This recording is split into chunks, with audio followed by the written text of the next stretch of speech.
Hi, everybody, and welcome to this episode of the Conscious Grief series. Today, I am joined by Meghan Smith Brooks, who I am very excited to talk to today. Welcome, Meghan. Thank you, Tara. I really look forward to our conversation as well. I do too. And just to let the viewers know that Meghan is a certified grief coach. You are a speaker, a workshop and retreat facilitator, and you have over 25 years experience as a spiritual educator. So I feel we're in really great hands today. And you come to this work, grief. We're going to talk about your book that you've recently published and the unfortunate circumstances that it was the heart-wrenching grief of your dear son, Justin, who died. Well, he was murdered at the age of 29 years old. So I am just so sorry to learn about this. How did you even begin to deal with this heart-wrenching grief, Meghan? You know, that's a difficult question to ask, and yet it's been asked of me a lot. My son was taken from his life on May 30th, 2013. So, I've had a number of years to process it. But when I think back initially,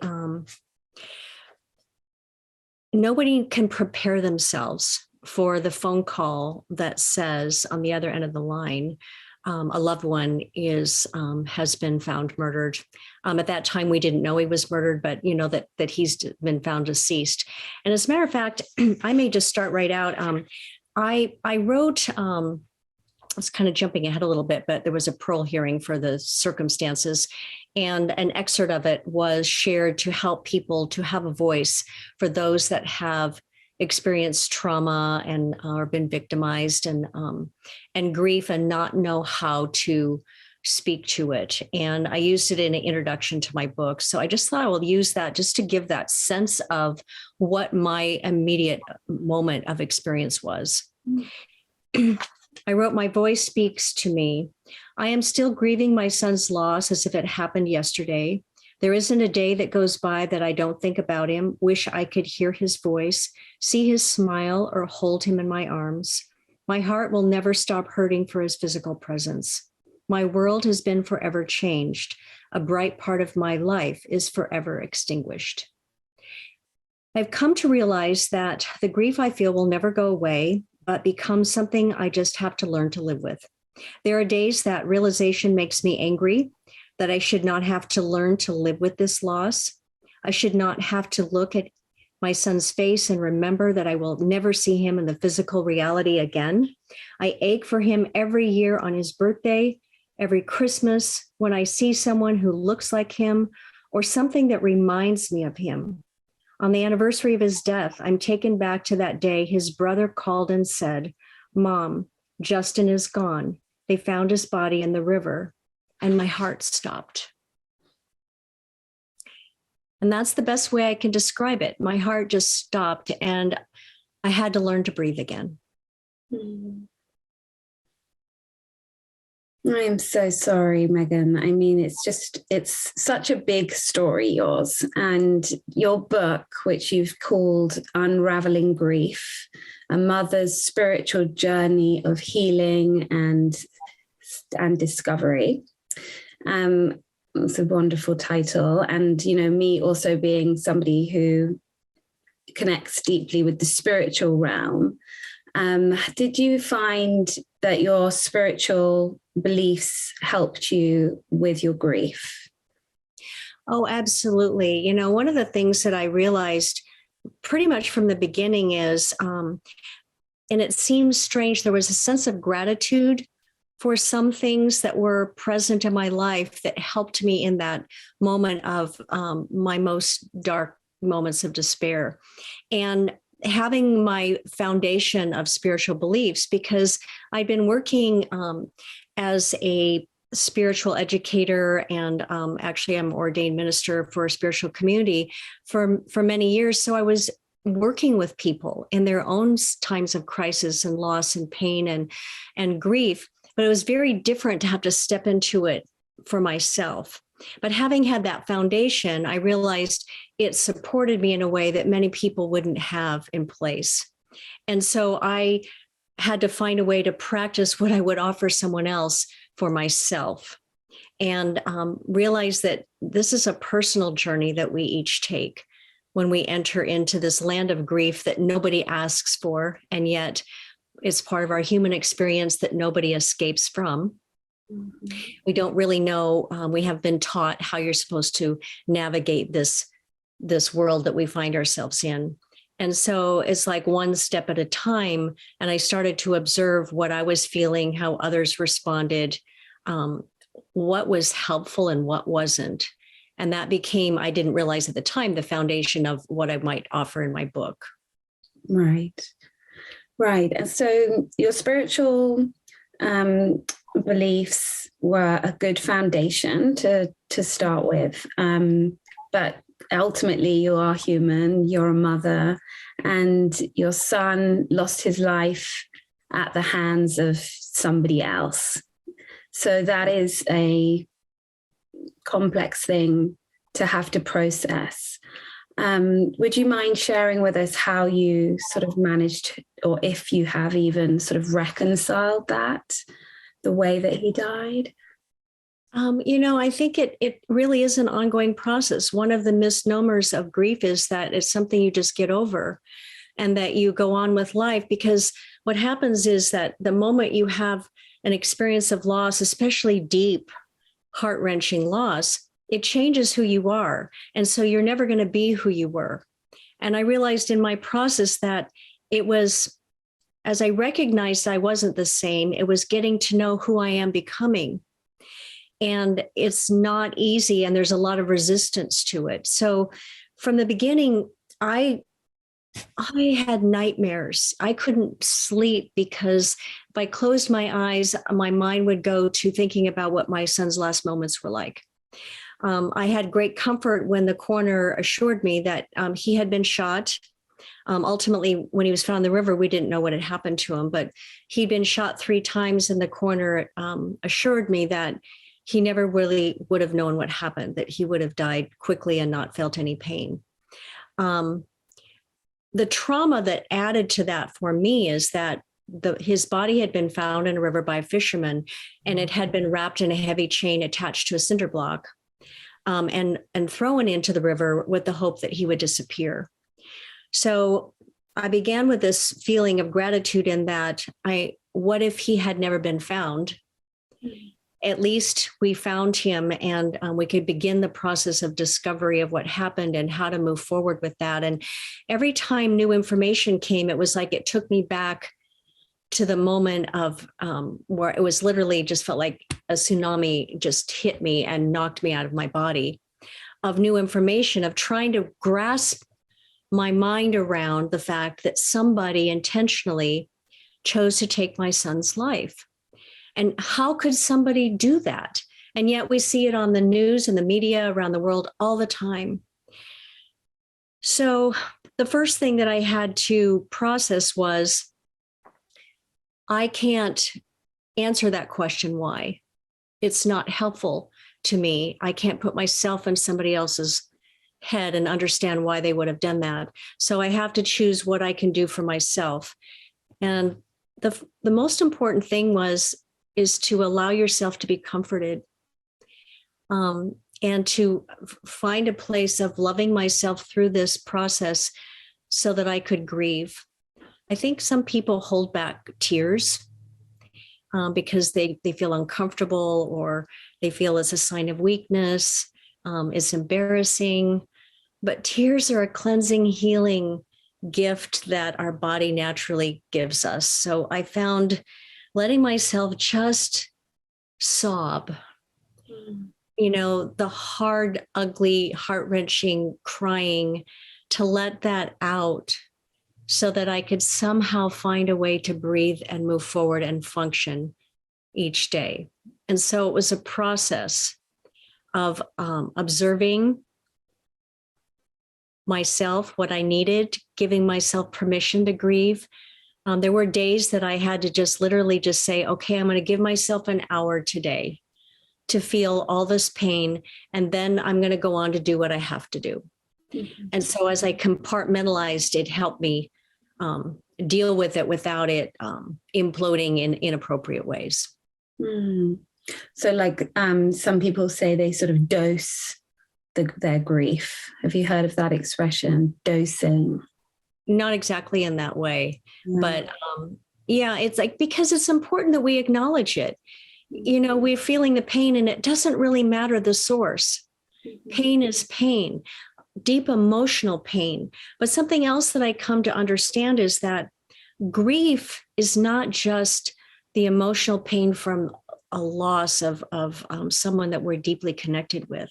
It affects us in our physical, mental, sociological, biological, spiritual, philosophical, I mean, every level of who we are.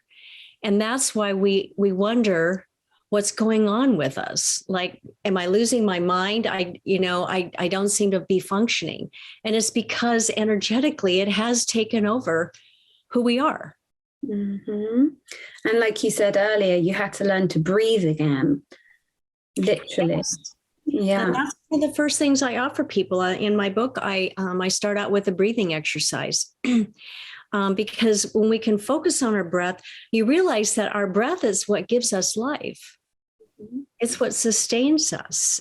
And so if we're not breathing, if we're breathing shallow and we're holding it up, then we're not allowing what we need into our body to support us. And we're using up all this energy from our grief. And it finds us feeling fatigued, distracted, confused, unable to focus.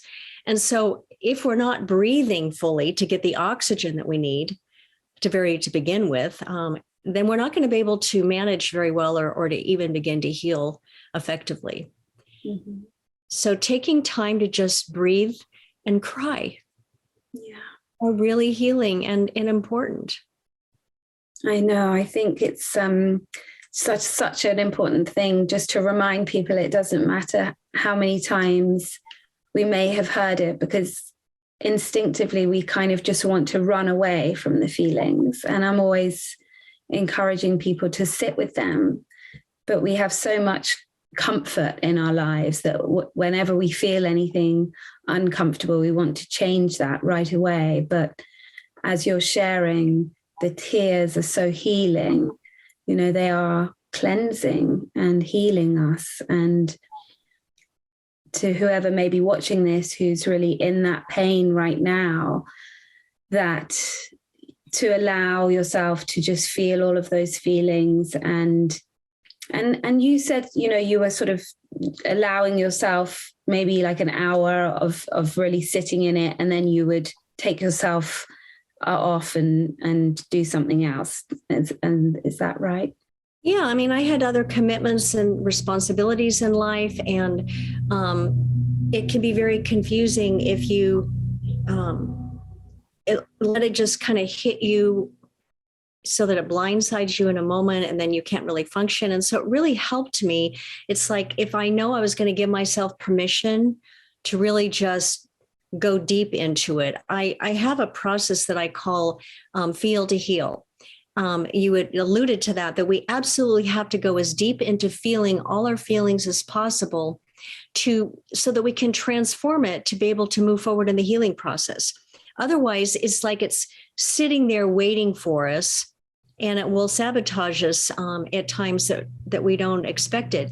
As a matter of fact, most of us carry some form of unresolved grief around with us, you know, from early childhood, because we haven't been taught how to process that, or even that it's important to process that pain. So when we carry it around with us, and then something traumatic happens, like the murder of my son, all of that stuff gets added on, and it makes it an even more intense experience in our lifetime.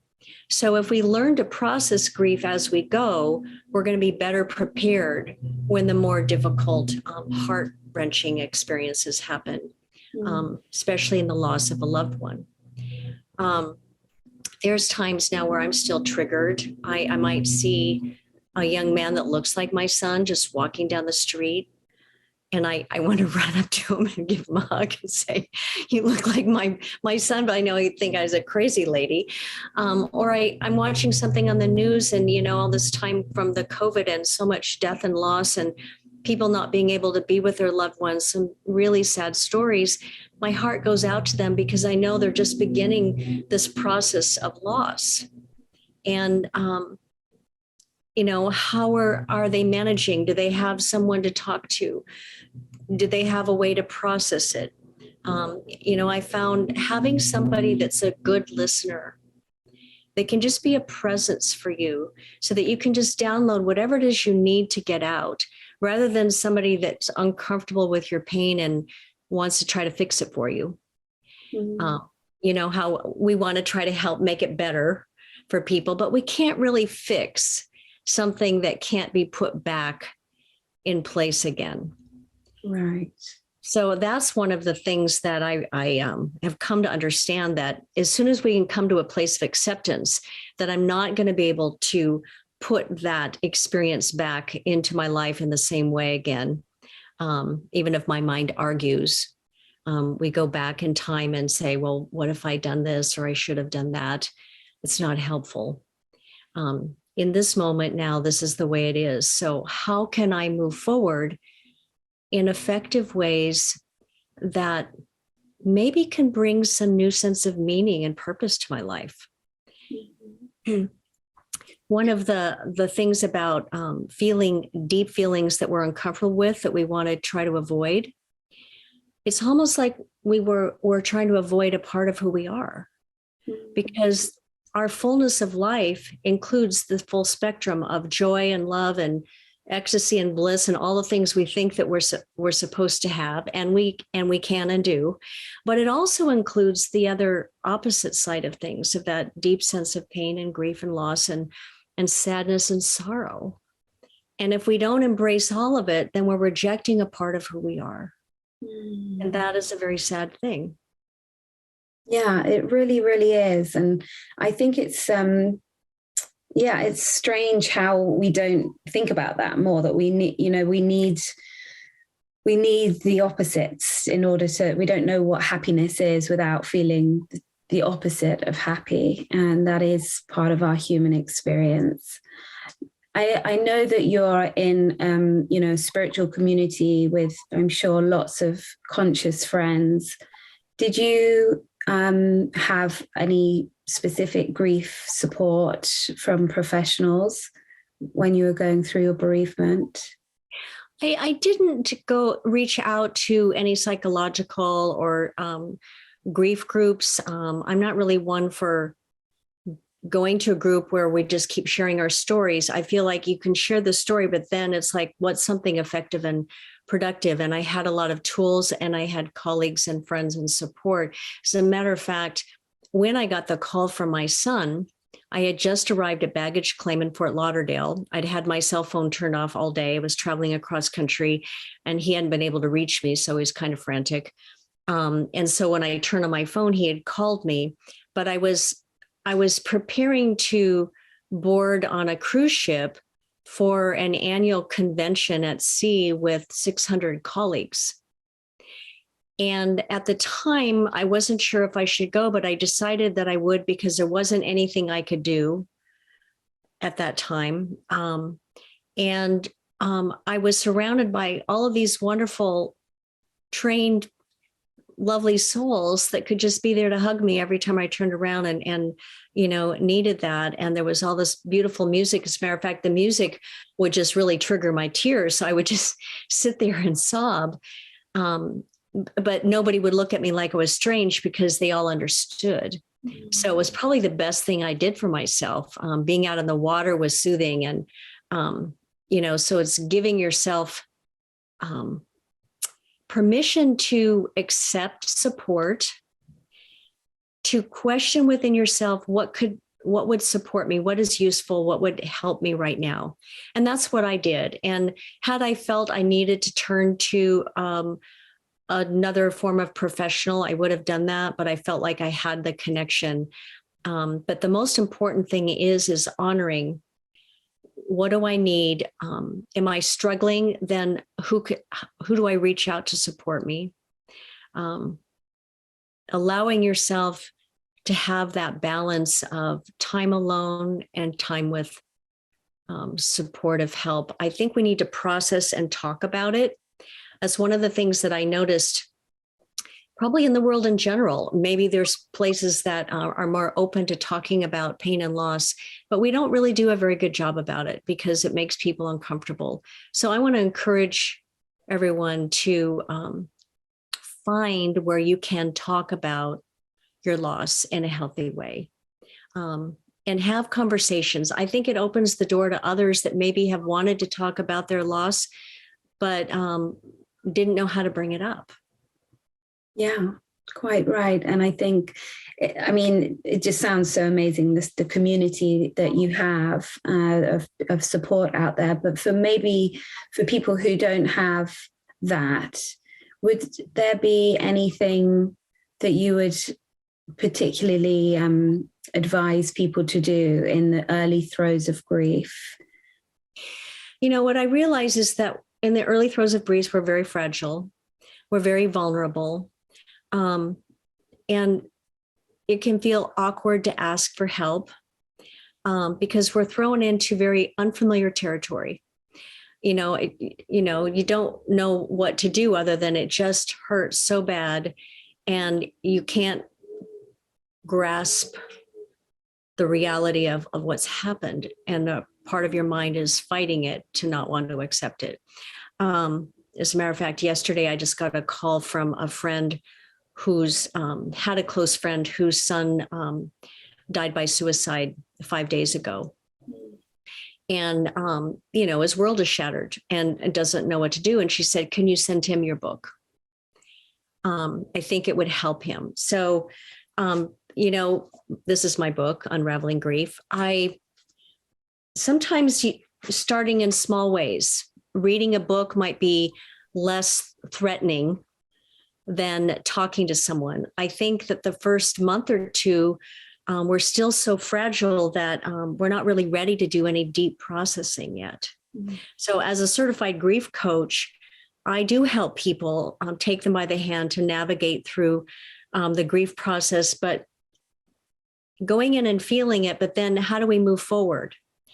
What are some of the gifts that we can discover that grief may be offering us that we don't realize that can enhance who we are because we've had this experience? It opens us up to discovering something new about ourselves, but we're not ready to do that in the very beginning.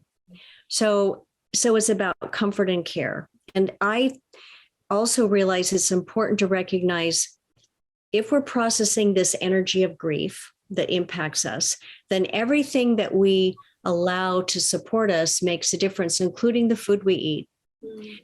Because it's vibrational energy, it's nutrition, it provides our body what we need because we're fatigued and we're using a lot of energy. And so we might have a tendency to want to turn to comfort food, like chocolate and sugar and alcohol and drugs to numb our minds, to help us sleep. If that gives us comfort initially, do that. But if we stay stuck in that place and we keep continuing that, it will keep us in that place of denial and we'll never be able to break through to be able to really heal and move forward. So looking at all of the elements that can support your health and wholeness, that's not the way most people think initially. Right. It's almost like going back to real basics. Like you were saying, you've got to learn to breathe. You've got to learn to eat and sleep. Exactly. And so I think about it. I think I wrote about it in my book. For anybody that's been a parent, and as a mother, I think about how would I nurture my child that was hurting? What comfort would I offer them? That's what we want to offer ourselves. How can we mother ourselves, nurture ourselves? So that it's whatever we need to get through that initial pain and shock. There is a shock that I think is I call it by divine design, that can kind of buffer that initial pain so that we go into that sort of numb place of not really feeling for a while because we can't take it on initially. It's too much. And eventually, it may take a couple of months. For me, it was at least 2, maybe 3 months when the numbness wore off and then the pain got more intense again. Yeah. That's when I really needed to do some deeper processing. And so that's what happens. We're kind of walking around like we're not really connected to the world for a while. And that's why we question ourselves, like, what's wrong with me? Am I okay? Yes, you're just fine. This is what happens when we experience loss. And I'm learning how to manage the numbness and the sorrow, the deep sadness that comes. I have a picture of my son. That was the last picture taken when we were together, and he's looking right into the camera. And so I can look into his eyes and remember what it's like to connect with him and just feel him and let myself have that moment of feeling that sorrow again. It's an ongoing process. And so maybe you as a listener, anybody, you might have one of those pictures that you can just kind of like feel their presence again. What a beautiful gift is that. Speaking of gifts, one of the things that I realized in the healing process is if we can begin to think about the one that we love, what was it that we admired about them?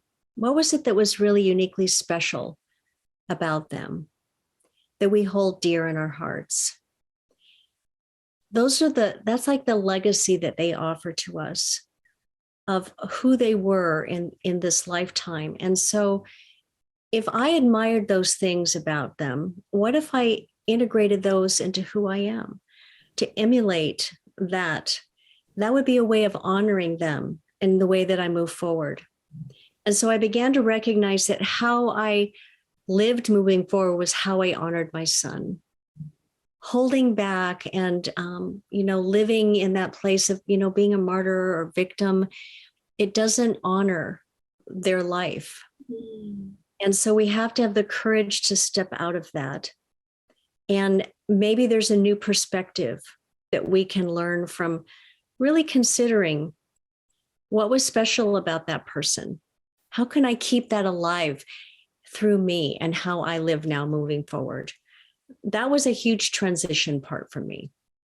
Yeah, I love that. I absolutely love the idea of this, and, just thinking about the positive values and the things, like you say, that we want to carry forward of these special people that we wish so much that they were here in their physical form, enjoying life with us. But we can continue the bond by bringing them into the world in our own special ways. And, by writing your book, you are really keeping Justin's memory alive through that, which is going to help so many people. But yeah, please, would you read us something from the book?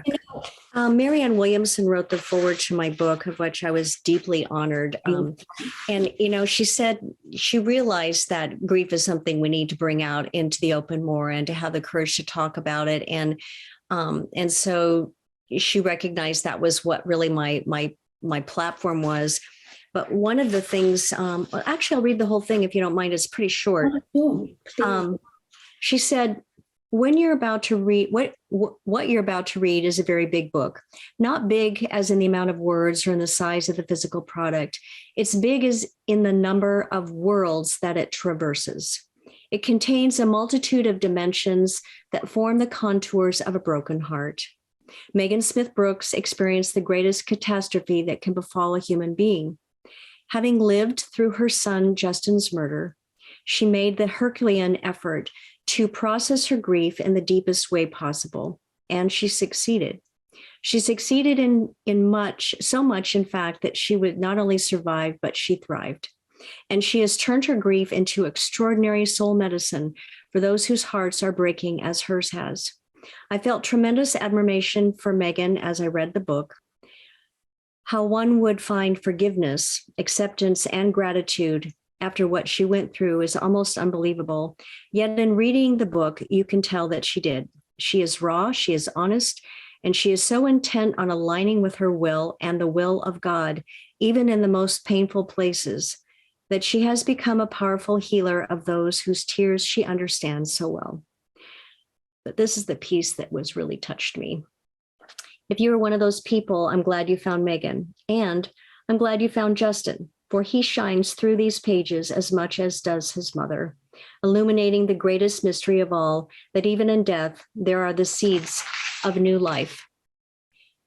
You could not have found a better guide to lead you through the hour of your agony. Meghan is someone who has been there. She is someone who has found her way through, and in reading this book, I know you will be there too. May all hearts be healed. Wow, Meghan, how incredible. And I was so grateful in that she recognized one of my intentions was I wanted to honor my son, his life, and our relationship. And so the first part of the book is talking about him, and it was really the foundation of me growing in my own spirituality, and the foundation that I didn't know was helping to prepare me for something so difficult. And then taking it to where understanding what is grief and why it affects us so profoundly, and why we feel like it's a struggle. And then what are some of the ways that we can move through it to understand it's really a part of our spiritual awakening to discover who we are. I had this aha moment when I was writing, and I said, my experience is that grief slowly creeps into every part of us. It infiltrates our thoughts and our feelings. It seeps into our emotions, and it crawls into our hearts. It finds its way into the cells of our body, and it takes over how it functions. It finds its way into every aspect of our lives, our relationships, how we respond to the world around us, our behaviors, our perception of life on every level. And in time, we can't even recognize ourselves as grief has taken up residence in who we are. So that's when I decided that we have to make friends with grief. It's not our enemy. It's here to teach us, but it's also our friend, to open our hearts into places that we may not ever have had the courage to find ourselves in otherwise. Very profound words, Meghan, really. And just going back to what Marianne Williamson wrote, she listed some of the sort of, if you like, spiritual pillars like love, forgiveness, acceptance. Have you found forgiveness with what happened with Justin? It's a really important question. And actually, when I had a chance to speak to one of the defendants that are now in prison as a result of them choosing to take his life, the young man that participated but didn't pull the trigger. And I told him that forgiveness is a part of my spiritual practice, because there is a great wisdom that I think it actually came from the Buddhist tradition. It's been shared in many different ways. I know Carolyn Miss, a great writer, mentioned it, but unforgiveness is like taking poison and expecting the other person to die.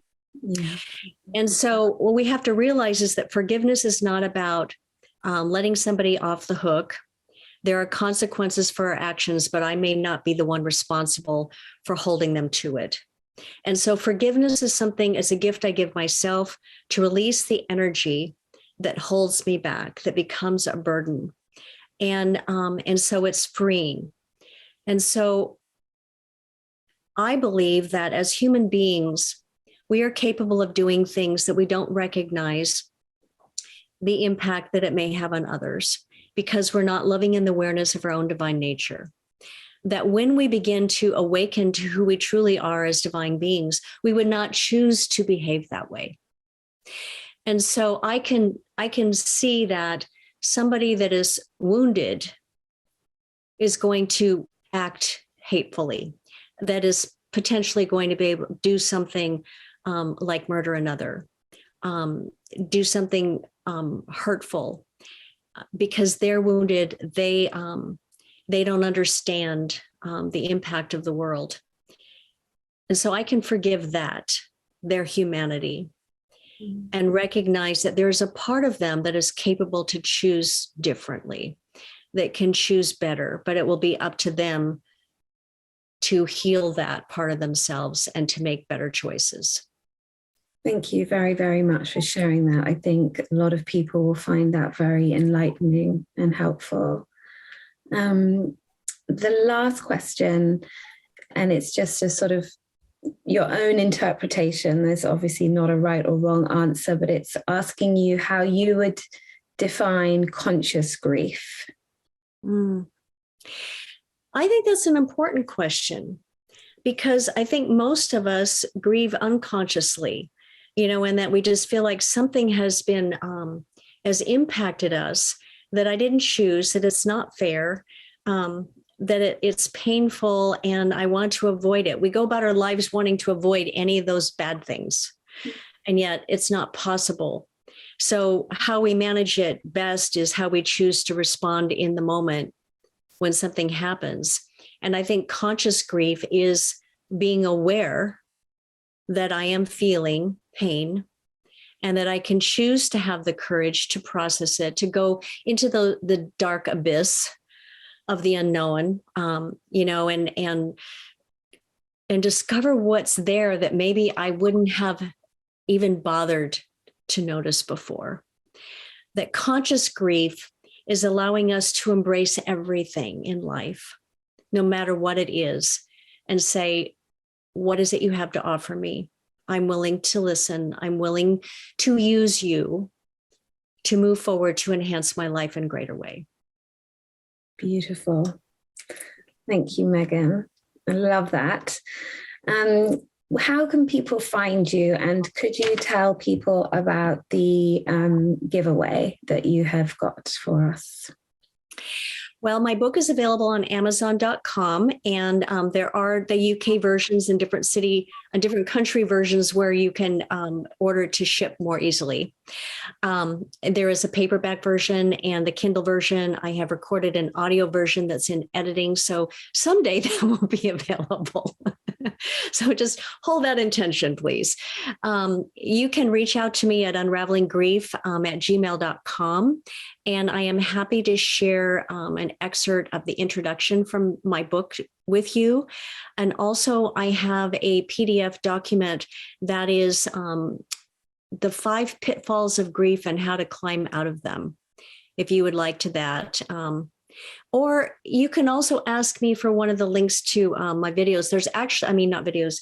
There are 4 guided meditation links in the book that you have access when you buy the book through my website, which is unravelinggrief.com. So unraveling grief is a theme and way you can find me with everything.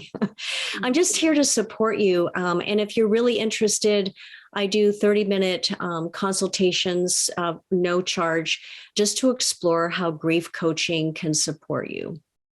Beautiful. Meghan, it has been such a joy to meet you and to be with you and interview you. So thank you very, very, very much for answering the call and being here. Well, thank you, Tara. It's been delightful, and I really feel blessed that we made this connection. Yeah, same. And looking forward to staying connected and seeing what will happen in the future. And thank you very, very much to everybody who has listened. And I hope that you take up some of Meghan's offers and get in touch. Thank you so much. Bye-bye. I'm just going to keep it recording, because if I stop it recording, the connection will go horrible. Oh, okay. I'll just edit this out. So at the end. So thank you so much again. Oh gosh, I could literally have talked to you for a long time. Well, thank you. It was delightful. Sometimes I feel like I ramble, but I just think you say you are a professional. You're such a great speaker. It's wonderful. I was thinking, like, oh, I can't wait to re-listen to it. And I always like to try and write some quotes, and then we can do some little quote tiles for social media and things like that. Okay. Yeah. All right. Well, I appreciate this connection. And so you'll send me all the information about when it's going to be released and how I can share that with other people to access it. Yes, exactly. Did I send you the speaker agreement? Yeah, maybe I didn't. You're right, because I think I said I was going to do that last time. I filled out something, but I have to be honest, I've had connections with a number of people recently, so I don't remember who I've filled. Yeah, I will check to see if it's been done, and if not, then I'll message that again, and I will message you dates and things like that. And what we'll end up doing is, because I have an assistant who helps me build everything, we'll have a link, and you'll have all the promotional materials in this link online. So you can just copy and paste things and take the images from there. Yeah, nearer the time. Okay. Okay. All right. Well, I'm excited to be a part of what you're doing, and what a great gift to everyone that you're offering this resources and support, and really very beneficial information. Yeah, absolutely. And have a wonderful time in Mexico. Yeah, I can't. I will. It's like we leave a week from today. Wonderful. And I have to let you know too that I think I told you that I had a nest of robins. Yeah. They hatched. Oh my goodness, you got babies. Two of them hatched yesterday and one of them this morning. So all the little eggs have hatched, and they're so ugly. They're cute. They are ugly. I mean, oh yeah. Precious, we have a window kind of, it's like this corner where I can kind of peek and just see the handoff between the mama and the papa, and how he was bringing her food while she, the last few days where she was sitting on the nest, and now they trade off, and it's just kind of a fun little, reminder of life and rebirth, and watching the, and I guess they grow up really fast. They fledge the nest within 3 weeks. So yeah, it's the humans. We're the ones that are the longest, aren't we? We're the slowest developers. Or grow up, but yeah, exactly. And that was, it's so interesting about Marianne Williamson, because you kind of you sort of quite, in a way, look kind of similar to Marianne Williamson. Oh, yeah, we do have some similar hair and things. Yeah, I'd crossed paths with her through ministry over the years, and she actually spoke to the ministry that my husband and I served here in Cincinnati in 2015, maybe it was, and we filled the house. We had the capacity of 1,000 people, and there were people that drove in from all over. That a lot of them are Course in Miracles, groupies, but it was just really she's just very profound in how she can speak to anything for an hour. Without notes. So you're the same. You're much more gentle than her. Yeah, I think especially when she went into the political arena, you have to kind of build a harder core around you, a thicker skin to deal with, all of the judgment and everything. And I really, appreciate that she brings this different perspective into the world where we really need to be looking things with fresh eyes, and is rattling things up. 100%. Yeah. I mean, a visionary before her time. And yeah, she's an extremely powerful lady. And I loved reading A Return to Love. Was, very profound book for me in my early days of. Oh, me too. Yeah. She really changed things for me way back in the 90s or late 80s. I don't remember when she released it, but yeah, that's wonderful. I'm sorry I haven't read your book yet, Meghan, but I will. I can't wait to read it. I totally understand busy people, and but I would appreciate knowing how you felt after reading it. I always yeah, I will absolutely share with it, and I'm sure I will share it with lots of people as well. So Yeah. And another thing, yesterday, a friend came over, was helping me pack some stuff, and we were talking about, well, because I had just gotten this call about this woman whose friend's son died by suicide, and wanted to know if I could send him a book and reach out to him. And she said, I give your book to everybody that I know that is hurting, and every time I know somebody has had lost, she says, I just keep giving your book away. And I just, well, thank you. I mean, that's one of the reasons I wrote it, to hopefully make a difference. And I realized when we were talking, I didn't talk about the impact it had on my son. I know, your other son. Yeah. That too. I didn't realize how it would affect him, but it helped him in a lot of ways. Yeah. Yeah. I know. We couldn't cover everything, but I think we did a pretty good job. Yeah.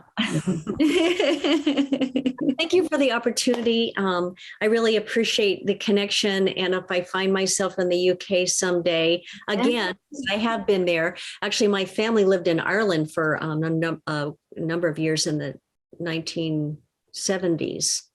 I had an aunt that lived there, and my mom's older sister, and she passed away. My mom inherited the estate, and it was all complicated. So all of my younger sisters and my parents moved there. Oh my word. So I visited for a while, and my dad and I actually had a chance to, we had to go pick up a car from somebody, and we took the ferry over to Wales and then the train into London, and we stayed in a hotel across from Windsor Castle. And then we drove back up through the countryside and to Wales. And so I had this special memory of this trip with my dad, and some time in London. So. Oh, wonderful. Gosh, so fascinating. So fascinating. Yeah. Well, absolutely. If you come, you must indeed let me know. That would be wonderful. Yeah. Well, we'll be in touch, and safe travels and packing and all the rest of it. Yeah. All right. Thank you for this time. Thank you so much, Meghan. Lots and lots of love to you. That was so wonderful. Okay. Bye-bye.